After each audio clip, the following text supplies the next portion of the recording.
Welcome to Penrose Learning, where we make understanding easy. You start by closing every Incognito window because Incognito stores session data only in memory. Once closed, most of that vanishes.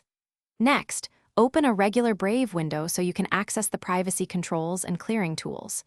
Make sure you know where any downloads went, since files saved to disk remain after Incognito closes.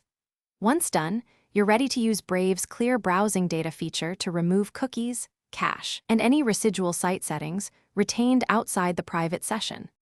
You now go to Settings, then Privacy and Security, and open Clear Browsing Data so you can remove residual traces. Choose Time Range, all time, because you want to erase anything tied to the recent Incognito session as well as older data. Check cookies and other site data, cached images and files, and site settings before you clear.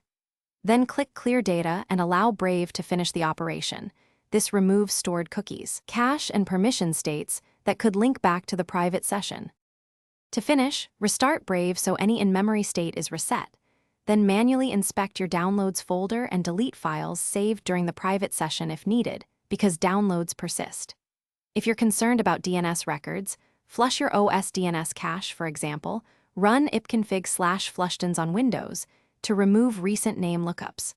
If something still appears, make sure every browser profile and window is closed, reboot the device, and then repeat the Clear Browsing Data steps. That resolves most lingering issues.